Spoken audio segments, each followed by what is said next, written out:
여러분은 혹시 영적인 전쟁 한가운데 있다고 느껴본 적 있으세요? 세상을 살다 보면 때로는 보이지 않는 적과 싸우는 것 같은 순간이 있어요. 불안이 밀려올 때, 두려움이 마음을 짓누를 때, 유혹이 끊임없이 찾아올 때 말이에요. 이럴 때 우리는 왜 이렇게 힘들까? 왜 나만 이런 일을 겪을까? 라고 자문하게 됩니다. 도대체 이 싸움의 끝은 어디일까요? 이 전쟁에서 우리가 승리할 방법은 없을까요? 많은 그리스도인들이 영적 전쟁에 대해 이야기합니다. 에베소서 6장에 나오는 전신갑주를 입으라는 말씀도 잘 알고 있어요. 하지만 실제로 어둠의 세력과 맞닥뜨렸을 때 어떤 무기를 사용해야 할까요? 어떤 말씀이 우리를 지켜줄까요? 오늘 여러분과 나누고 싶은 구절이 하나 있어요. 이 구절은 사탄이 듣기 싫어하는 말씀입니다. 아니, 듣기 싫어하는 정도가 아니라 견딜 수 없어 하는 구절이에요. 왜냐하면 이 구절에는 사탄이 가장 두려워하는 진리가 담겨 있기 때문입니다. 이 구절이 선포될 때마다 어둠의 세력은 물러가야 해요. 이 구절이 고백될 때마다 지옥의 문들이 흔들립니다. 놀라운 건 이 구절이 성경에 분명히 기록되어 있는데도 많은 사람들이 모른다는 거예요. 아마 한 번쯤은 읽어봤을 수도 있어요. 하지만 그 깊이와 능력을 제대로 이해한 사람은 많지 않습니다. 이 구절을 진정으로 깨닫고 마음에 새긴 사람은 더 이상 두려워하지 않게 돼요. 왜냐하면 이 구절이 우리에게 말해주기 때문입니다. 너는 이미 이겼다고 말이에요. 그 구절이 바로 요한일서 4장 4절입니다. 자녀들아 너희는 하나님께 속하였고 또 그들을 이기었나니 이는 너희 안에 계신 이가 세상에 있는 자보다 크심이라. 이 짧은 구절 안에 네 가지 엄청난 진리가 숨어 있어요. 오늘 우리는 이 네 가지 진리를 하나씩 파헤쳐 볼 거예요.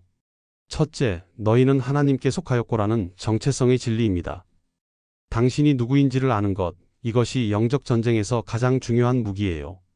둘째, 또 그들을 이기었나니라는 승리의 선언입니다. 당신은 이미 승리자예요.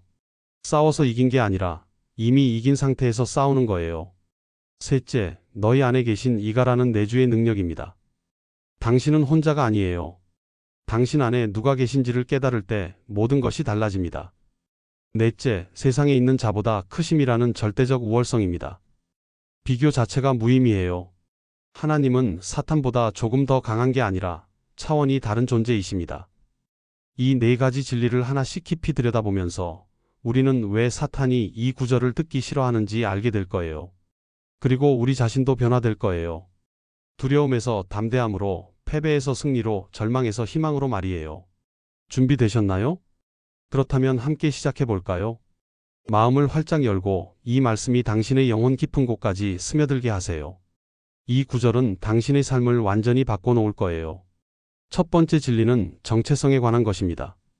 너희는 하나님께 속하였고, 이 한 문장이 모든 것을 바꿔요.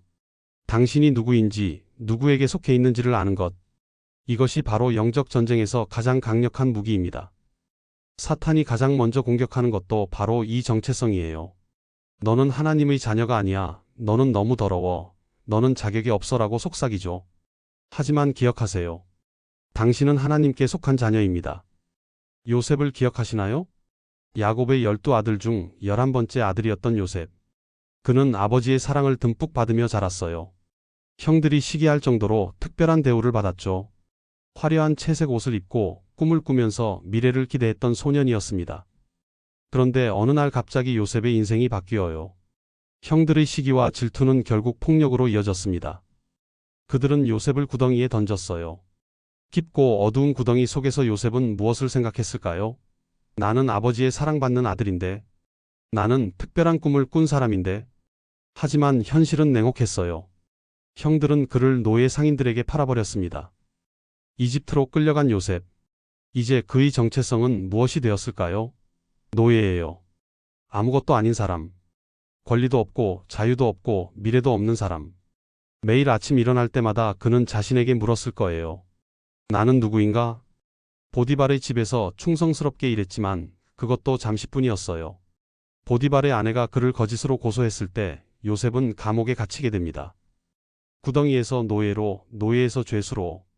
그의 정체성은 계속 추락했어요. 사람들의 눈에 요셉은 이제 범죄자였습니다. 감옥에서 몇 년을 보내며 요셉은 절망의 순간을 맞이했을 거예요.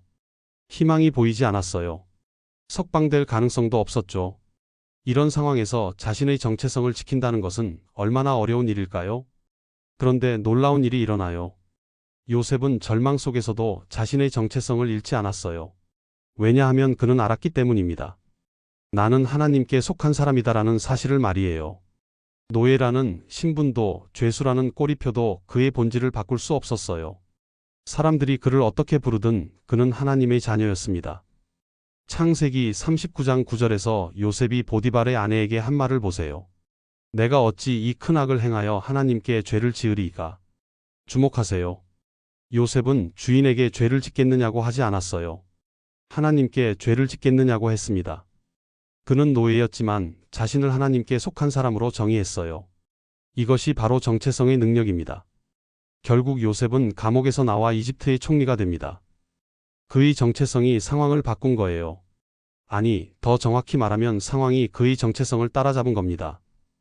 그는 항상 하나님의 자녀였고 결국 세상도 그것을 인정하게 된 거죠. 여러분, 명품 가방을 생각해 보세요. 진짜 명품 가방은 어디에 있든 명품이에요. 백화점 진열장에 있을 때만 명품인 게 아니에요. 누군가의 창고에 먼지가 쌓여 있어도 명품이고 심지어 쓰레기장에 버려져 있어도 그 가치는 변하지 않아요. 왜냐하면 그 가방의 정체성은 어디에 있느냐가 아니라 누가 만들었느냐로 결정되기 때문입니다. 당신도 마찬가지예요. 당신이 어떤 상황에 있든 어떤 환경에 처해 있든 당신의 정체성은 변하지 않아요. 왜냐하면 당신을 만드신 분이 하나님이시기 때문입니다.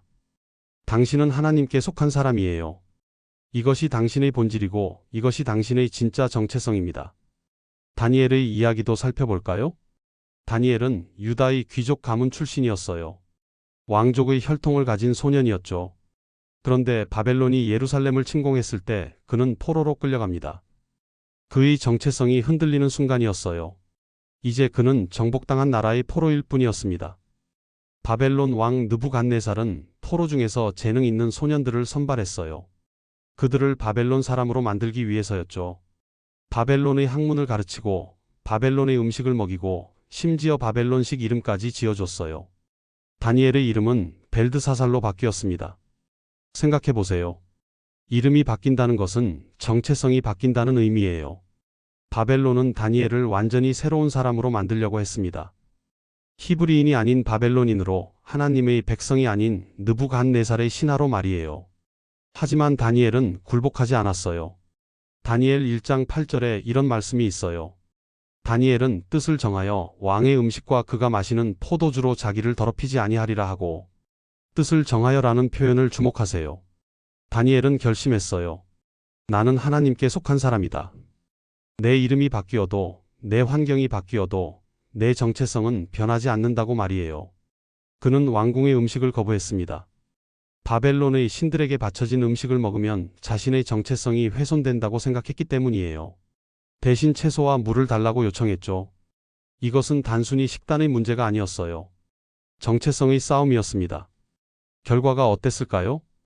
10일 후 다니엘과 그의 친구들은 다른 소년들보다 더 건강했어요. 3년의 훈련이 끝났을 때 그들은 바벨론의 모든 박사와 술객들보다 10배나 뛰어났습니다. 왜냐하면 하나님이 함께 하셨기 때문이에요. 다니엘이 자신의 정체성을 지켰기 때문에 하나님께서 그를 높이신 거죠. 평생 동안 다니엘은 바벨론과 페르시아 제국에서 살았어요. 이방 나라의 관료로 일했습니다.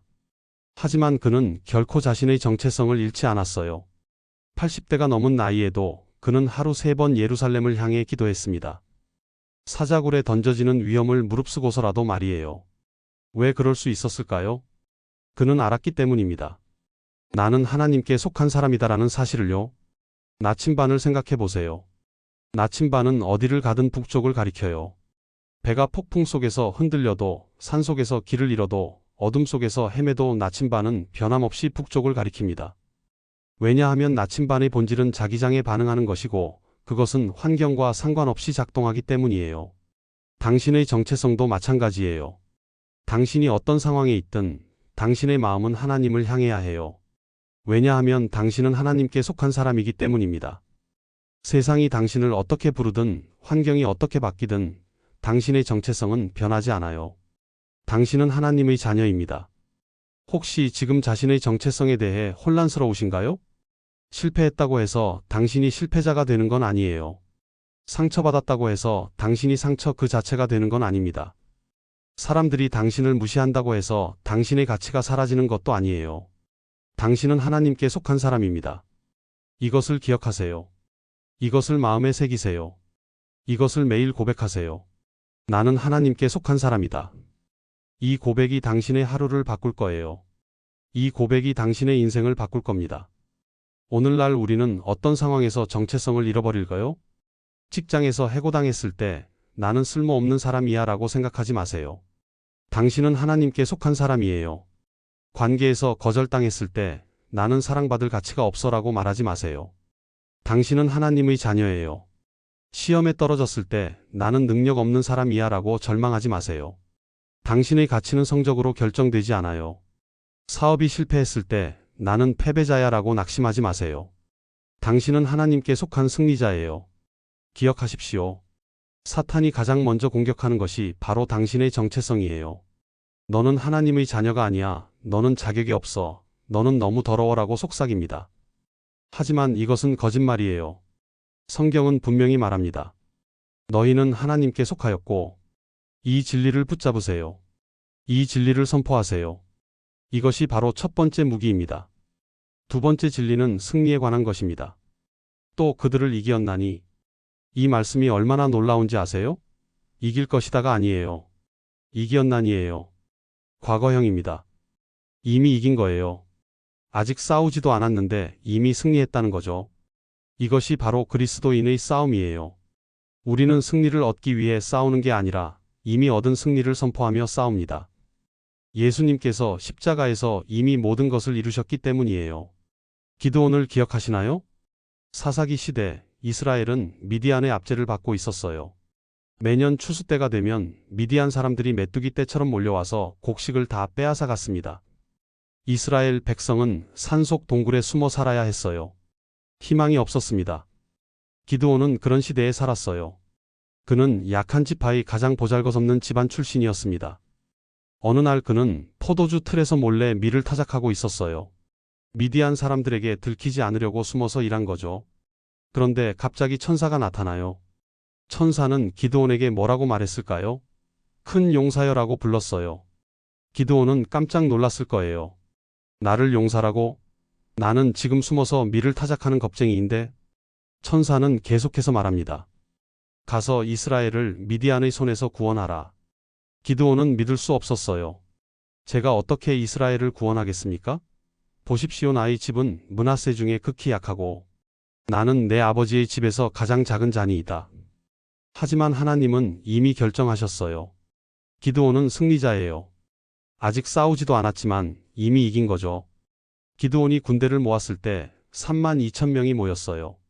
그런데 하나님은 이렇게 말씀하십니다. 너무 많다. 줄여라. 결국 300명만 남았습니다. 32,000에서 300명으로 미디안 군대는 메뚜기같이 많았는데 기드온의 군대는 겨우 300명이었어요. 상식적으로 생각하면 이길 수 없는 싸움이었어요. 하지만 하나님은 이미 승리를 선언하셨어요. 사사기 7장 9절에서 하나님은 기드온에게 말씀하십니다. 이날 밤에 일어나 내려가라. 내가 그들을 내 손에 넘겼느니라. 넘겼느니라는 과거형이에요. 아직 전투가 시작되지도 않았는데 이미 넘기신 거죠. 전투가 어떻게 진행됐을까요? 기드온의 300명은 나팔과 항아리와 횃불만 들고 적진을 에워쌌어요. 한밤중에 나팔을 불고 항아리를 깨뜨리며 소리쳤습니다. 여호와의 칼이여, 기드온의 칼이여. 그러자 미디안 군대는 스스로 서로를 공격하며 무너졌어요. 기드온은 칼 한 번 휘두르지 않았습니다. 왜냐하면 이미 이긴 싸움이었기 때문이에요. 여러분, 영화를 볼 때를 생각해 보세요. 결말을 이미 아는 영화를 다시 볼 때가 있죠? 중간에 주인공이 위험에 처해도 당신은 긴장하지 않아요. 왜냐하면 이미 알기 때문입니다. 저 주인공은 살아남아. 결국 승리해라는 걸 말이에요. 그래서 중간 과정이 아무리 위급해도 당신은 평온할 수 있어요. 우리의 인생도 마찬가지예요. 하나님은 이미 결말을 보여주셨어요. 요한계시록에서 우리의 최종 승리를 선포하셨죠. 그러니까 중간에 어떤 어려움이 와도 우리는 알고 있어요. 나는 결국 이긴다는 사실을요. 이것이 바로 믿음이에요. 바울과 실라의 이야기를 볼까요? 사도행전 16장에 나오는 빌립보 감옥 사건이에요. 바울과 실라는 귀신 들린 여종을 고쳐줬다는 이유로 붙잡혔습니다. 그들은 옷이 찢기고 매를 맞았어요. 얼마나 많이 맞았는지 여러 대 때리고라고 표현되어 있어요. 그리고 감옥의 깊은 곳에 갇혔습니다. 발에는 착고가 채워졌어요. 몸은 피투성이었고 고통스러웠을 거예요. 어둠 속에서 바울과 실라는 무엇을 했을까요? 원망했을까요? 하나님, 왜 우리에게 이런 일이 일어나게 하십니까? 라고 불평했을까요? 아니에요. 사도행전 16장 25절을 보세요. 밤중쯤 되어 바울과 실라가 기도하고 하나님을 찬송함에 죄수들이 듣더라. 찬송을 했어요.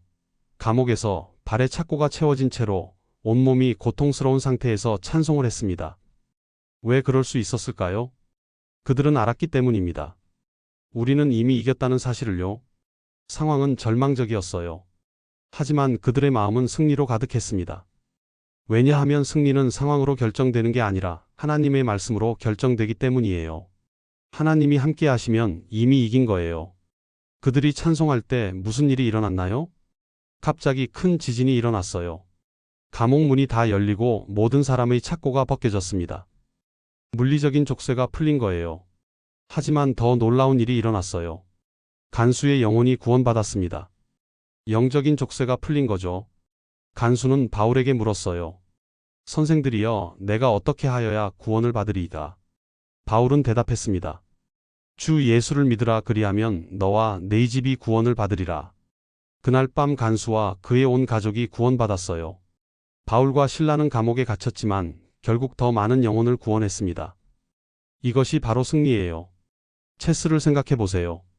체스에는 체크메이트라는 순간이 있어요. 왕이 완전히 막혔을 때, 더 이상 움직일 곳이 없을 때, 그 순간 게임은 끝납니다. 아직 왕을 잡지 않았어도 이미 게임은 끝난 거예요. 상대는 이미 진 겁니다. 십자가가 바로 그 체크메이트였어요. 예수님이 십자가에서 다 이루었다고 외치셨을 때 사탄은 이미 진 거예요. 아직 최후의 심판이 오지 않았어도 이미 결과는 정해졌습니다. 사탄은 패배자예요. 그리고 우리는 승리자입니다. 지금 어떤 싸움 한가운데 계신가요? 질병과 싸우고 계신가요? 이미 이겼어요. 중독과 싸우고 계신가요? 이미 이겼어요.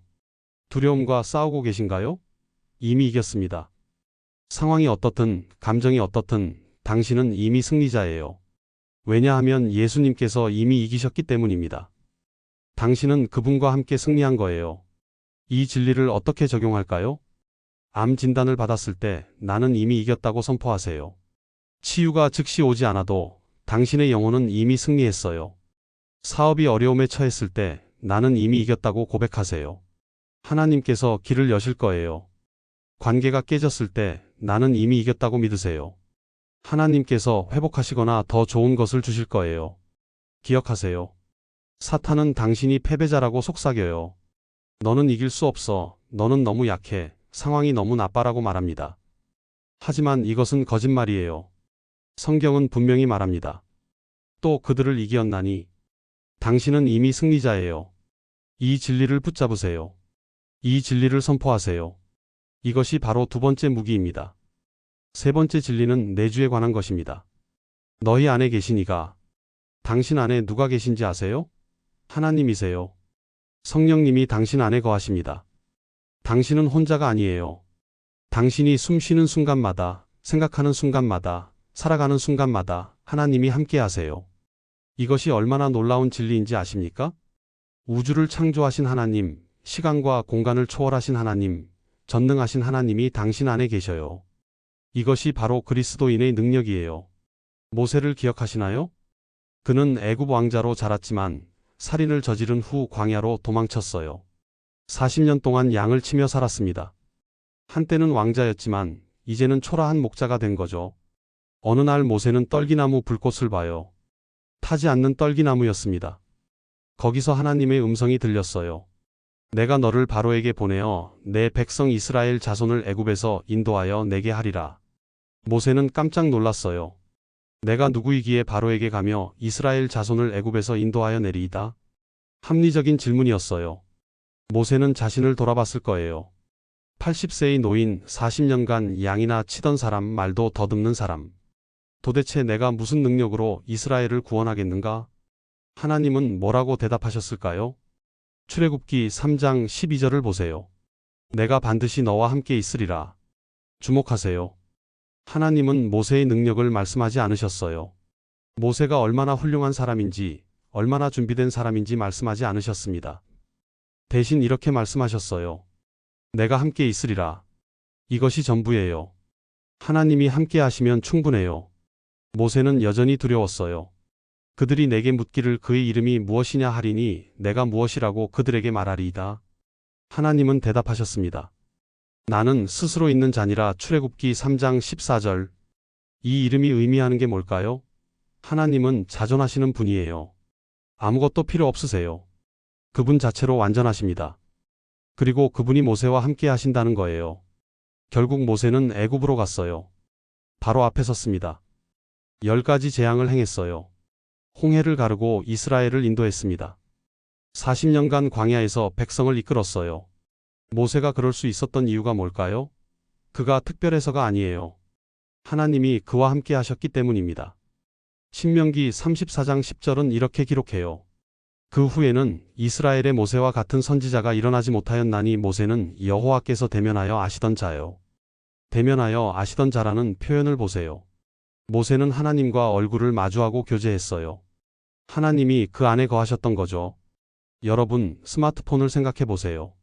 스마트폰 자체는 그냥 금속과 플라스틱 덩어리예요. 하지만 그 안에 뭐가 들어있나요? 수많은 앱, 데이터, 연결성이 있어요. 특히 인터넷에 연결되면 전 세계의 정보에 접근할 수 있죠.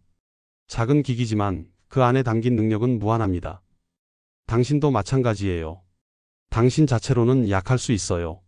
하지만 당신 안에 누가 계세요? 하나님이 계세요. 성령님이 당신 안에 거하십니다. 그러니까 당신은 약한 게 아니에요. 당신 안에 전능하신 하나님의 능력이 있습니다. 스데반의 이야기를 볼까요?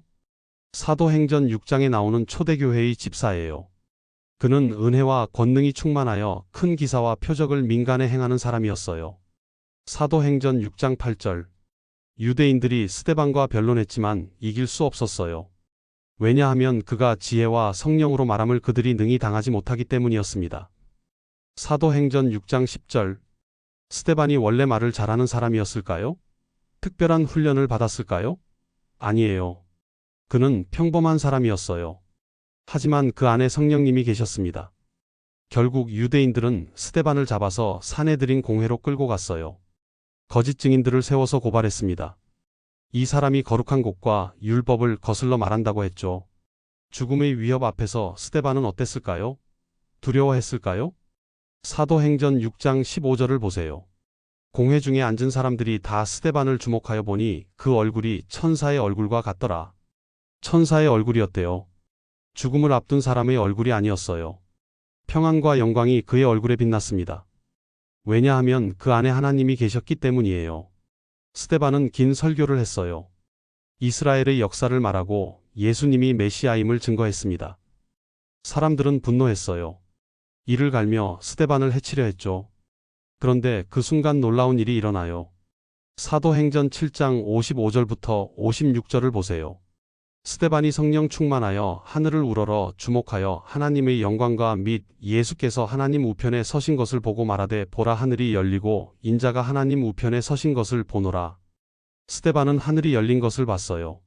예수님이 하나님 우편에 서 계신 것을 봤습니다. 이것은 환상이 아니었어요. 실제로 본 거죠. 왜 스데반에게만 이런 일이 일어났을까요? 그 안에 성령님이 계셨기 때문입니다. 사람들이 돌을 던지기 시작했어요. 스데반의 몸에서 피가 흘렀습니다. 죽음의 순간이 다가왔어요. 그런데 스데반은 무릎을 꿇고 기도했어요. 주 예수여 내 영혼을 받으시옵소서. 그리고 마지막으로 주여 이 죄를 그들에게 돌리지 마옵소서라고 외쳤습니다. 그는 용서했어요. 자기를 죽이는 사람들을 용서했습니다. 어떻게 그럴 수 있었을까요? 그 안에 예수님이 계셨기 때문입니다. 전구를 생각해 보세요. 전구 자체는 빛을 내지 못해요. 유리와 필라멘트일 뿐이죠. 하지만 전기가 흐를 때 빛이 나요. 전구의 능력이 아니라 전기의 능력입니다. 당신도 마찬가지예요. 당신 자체로는 빛을 낼 수 없어요. 하지만 성령님이 당신 안에 거하실 때 당신은 빛을 발합니다. 이 세상의 어둠 속에서 빛나는 존재가 되는 거예요. 이것은 당신의 능력이 아니라 하나님의 능력이에요. 혹시 지금 무력감을 느끼시나요? 나는 너무 약해. 나는 할 수 없어. 나는 능력이 없어라고 생각하세요? 맞아요. 당신 자신만으로는 할 수 없어요. 하지만 당신 안에 누가 계세요? 하나님이 계십니다.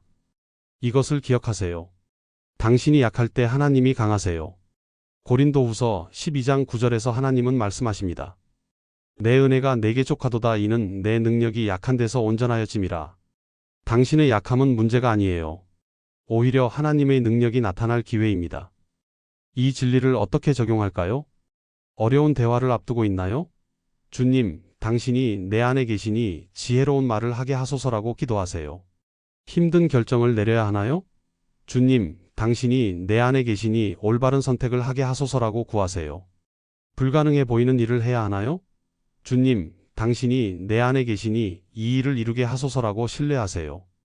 기억하십시오. 사탄은 당신을 고립시키려 해요. 너는 혼자야. 아무도 너를 도와주지 않아. 내가 다 해결해야 해라고 속삭입니다. 하지만 이것은 거짓말이에요. 성경은 분명히 말합니다. 너희 안에 계시니가. 당신은 혼자가 아니에요. 하나님이 당신 안에 계십니다. 이 진리를 붙잡으세요. 이 진리를 선포하세요. 이것이 바로 세 번째 무기입니다. 네 번째이자 마지막 진리는 우월성에 관한 것입니다. 세상에 있는 자보다 크심이라. 세상에 있는 자가 누굴까요? 사탄이에요. 성경은 사탄을 이 세상의 신, 공중의 권세 잡은 자라고 부릅니다. 사탄은 강력해요. 우리보다 훨씬 강합니다. 하지만 여기 중요한 진리가 있어요. 하나님은 사탄보다 조금 더 강한 게 아니에요. 비교 자체가 무의미합니다. 차원이 달라요. 마치 태양과 촛불을 비교할 수 없는 것처럼 하나님과 사탄을 비교할 수 없어요. 하나님은 절대적으로 크신 분이십니다. 엘리야를 기억하시나요? 열왕기상 18장에 나오는 갈멜산 대결이에요. 이스라엘은 아합 왕과 그의 아내 이세벨의 통치 아래 있었습니다. 이세벨은 바알 숭배를 강요했어요. 450명의 바알 선지자와 400명의 아세라 선지자가 있었습니다. 반면 여호와의 선지자는 엘리야 혼자였어요. 850대 1의 싸움이었습니다. 엘리야는 모든 백성을 갈멜산으로 모았어요. 그리고 선언했습니다. 너희는 어느 때까지 둘 사이에서 머뭇거리려느냐? 여호와가 만일 하나님이면 그를 따르고 바알이 만일 하나님이면 그를 따를지니라. 열왕기상 18장 21절. 백성들은 아무 말도 하지 못했어요. 두려웠기 때문입니다. 바알 선지자들이 너무 많았고 그들의 세력이 너무 강했어요. 엘리야는 제안했습니다. 2마리 수송아지를 우리에게 가져오게 하고 그들은 1마리를 택하여 각을 떠서 나무 위에 놓되 불은 놓지 말며 나도 1마리를 잡아 나무 위에 놓고 불은 놓지 아니하고 너희는 너희 신의 이름을 부르라. 나는 여호와의 이름을 부르리니 이에 불로 응답하는 신 그가 하나님이니라. 열왕기상 18장 23절부터 24절. 공정한 대결이었어요. 바알 선지자들이 먼저 시작했습니다. 아침부터 점심까지 바알의 이름을 불렀어요. 바알이여 우리에게 응답하소서. 하지만 아무 응답이 없었습니다. 그들은 춤을 추고 소리를 질렀어요. 심지어 칼과 창으로 자기 몸을 찔러 피를 흘렸습니다. 오후가 되어도 아무 일도 일어나지 않았어요. 엘리야가 조롱했습니다. 큰 소리로 부르라. 그는 신인즉 묵상하고 있는지 혹은 잠깐 나갔는지 혹은 길을 행하는지 혹은 잠이 들어서 깨워야 할 것인지. 열왕기상 18장 27절. 바알은 응답하지 않았어요. 왜냐하면 바알은 진짜 신이 아니기 때문입니다. 이제 엘리야의 차례였어요. 그는 여호와의 제단을 수축했습니다. 12개의 돌로 단을 쌓았어요. 나무를 버려놓고 송아지를 각 떠서 나무 위에 놓았습니다. 그런데 여기서 놀라운 일을 해요. 엘리야는 물을 가져오라고 했어요. 번제물과 나무 위에 물을 부으라고 했습니다. 한 번이 아니라 3번이나 부었어요. 물이 단을 적시고 도랑에도 가득 찼습니다. 왜 이렇게 했을까요? 사람의 힘으로는 불을 붙일 수 없게 만든 거예요. 오직 하나님만이 이 불을 붙이실 수 있다는 것을 보여주려고 했습니다. 엘리야는 기도했어요. 아브라함과 이삭과 이스라엘의 하나님 여호와여, 주께서 이스라엘 중에서 하나님이 되심과 내가 주의 종이 됨과 내가 주의 말씀대로 이 모든 일을 행하는 것을 오늘 알게 하옵소서. 내게 응답하옵소서. 여호와여, 내게 응답하옵소서. 이 백성에게 주 여호와는 하나님이신 것과 주께서 그들의 마음을 되돌이키심을 알게 하옵소서. 열왕기상 18장 36절부터 37절. 짧은 기도였어요. 바알 선지자들처럼 하루 종일 부르짖지 않았습니다. 그냥 한 번 기도했을 뿐이에요. 그러자 어떻게 됐을까요? 이에 여호와의 불이 내려서 번제물과 나무와 돌과 흙을 태우고 또 도랑의 물을 할았더라. 열왕기상 18장 38절. 하늘에서 불이 내려왔어요. 번제물만 태운 게 아니에요. 나무도 돌도 흙도 태웠습니다. 심지어 도랑의 물까지 다 마르게 했어요. 백성들이 이것을 보고 엎드렸습니다. 여호와 그는 하나님이시로다. 여호와 그는 하나님이시로다. 이것이 바로 우월성이에요. 바알과 여호와는 비교할 수 없어요. 850명의 거짓 선지자와 한 명의 진짜 선지자는 비교할 수 없습니다. 하나님은 절대적으로 크신 분이세요. 여러분, 태양과 촛불을 생각해 보세요. 촛불도 빛을 내요. 어두운 방에서 촛불을 켜면 밝아집니다. 하지만 태양이 뜨면 어떻게 될까요? 촛불의 빛은 의미가 없어져요. 태양 앞에서 촛불은 아무것도 아닙니다. 사탄도 마찬가지예요. 사탄은 강해요. 우리보다 훨씬 강합니다. 하지만 하나님 앞에서는 아무것도 아니에요. 비교 자체가 우스운 일입니다. 하나님의 영광 앞에서 사탄의 모든 능력은 무의미해집니다. 사도행전 27장을 볼까요? 바울이 로마로 가는 배를 탔어요. 죄수로서 호송되는 중이었습니다. 항해가 순조롭지 않았어요. 계절이 좋지 않았고 바람이 거셌습니다. 선장과 선주는 계속 항해하기로 결정했어요.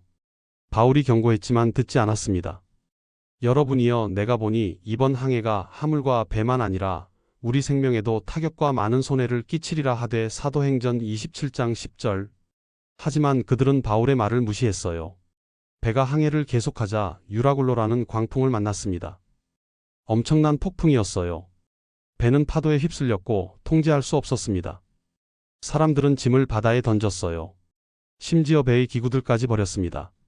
며칠 동안 태양도 별도 보이지 않았어요. 폭풍은 계속됐습니다.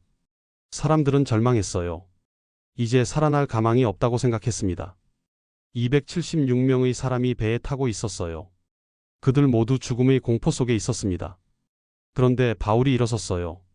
여러분이여, 나를 들으라. 간밤에 내가 속한 바 내가 섬기는 하나님의 사자가 내 곁에 서서 말하되, 바울아, 두려워하지 말라. 네가 가이사 앞에 서야 하겠고 또 하나님께서 너와 함께 항해하는 자를 다 내게 주셨다 하였으니, 그러므로 여러분이여 안심하라. 나는 내게 말씀하신 그대로 되리라고 하나님을 믿노라. 사도행전 27장 23절부터 25절.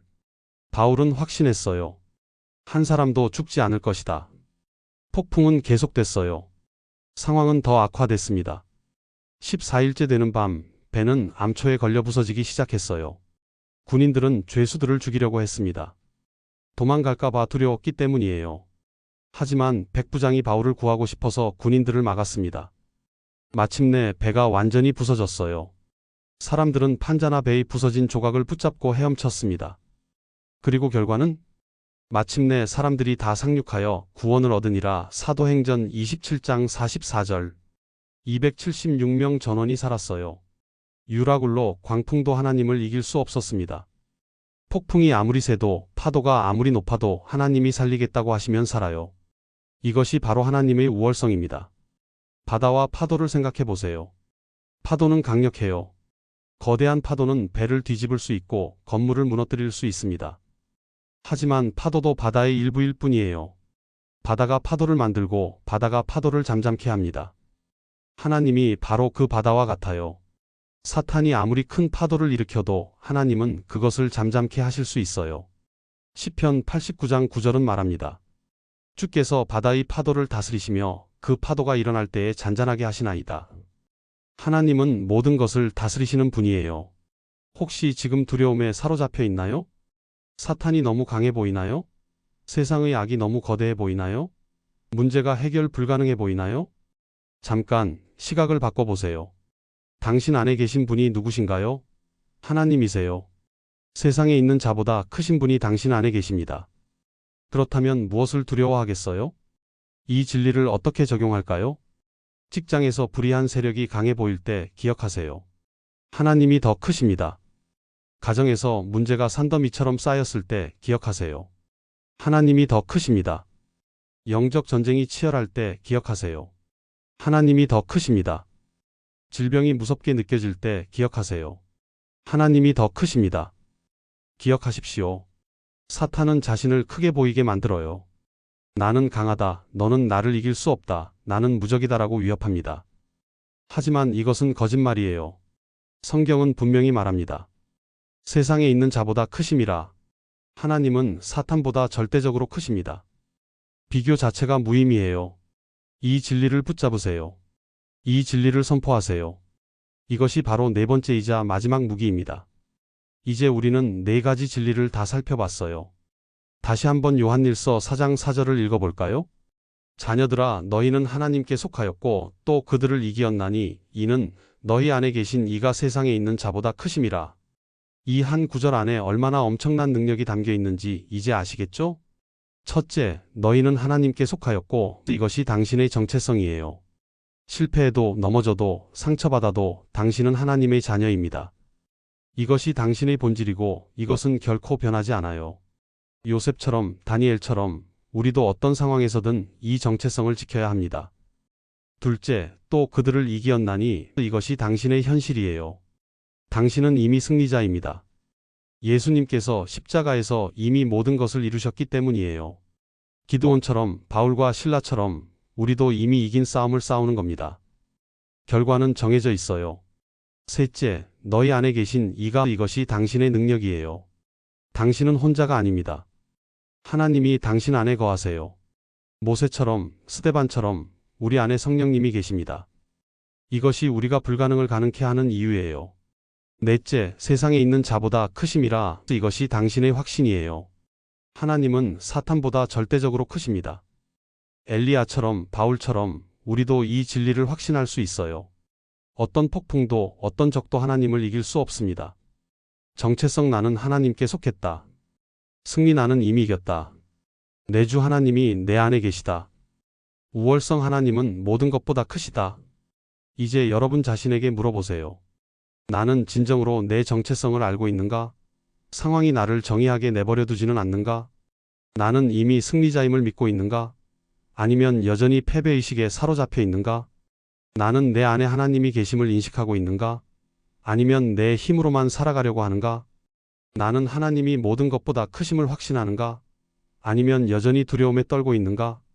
솔직하게 대답해 보세요. 이 질문들의 답이 당신의 영적 상태를 보여줍니다. 마지막으로 하나의 비유를 나누고 싶어요. 사자를 생각해 보세요. 사자는 백수의 왕이에요.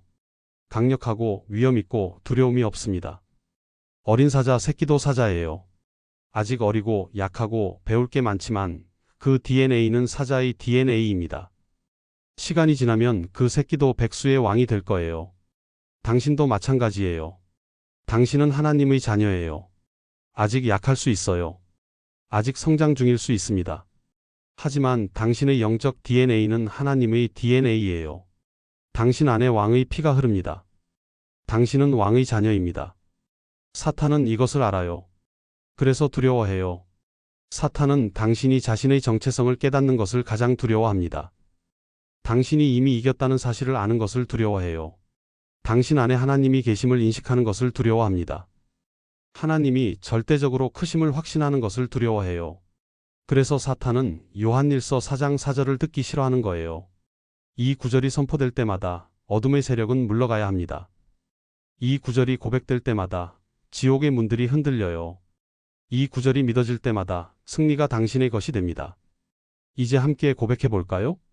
소리 내어 말해보세요. 당신의 귀가 듣게 하세요. 사탄도 듣게 하세요. 나는 하나님께 속한 자녀입니다. 나는 이미 승리자입니다. 하나님이 내 안에 거하십니다. 하나님은 모든 것보다 크십니다. 이 고백을 매일 하세요. 아침에 일어날 때, 밤에 잠들기 전에 힘든 순간마다 이 고백을 반복하세요. 요한일서 4장 4절을 암송하세요. 마음에 새기세요. 이 말씀이 당신의 일부가 되게 하세요. 자녀들아, 너희는 하나님께 속하였고 또 그들을 이기었나니 이는 너희 안에 계신 이가 세상에 있는 자보다 크심이라. 사랑하는 여러분, 오늘 우리는 사탄이 듣기 싫어하는 구절을 배웠어요. 이것은 단순한 지식이 아닙니다. 이것은 삶을 바꾸는 능력이에요. 이제 당신은 무장했습니다. 정체성의 무기, 승리의 무기, 내주의 무기, 우월성의 무기로 완전히 무장했어요.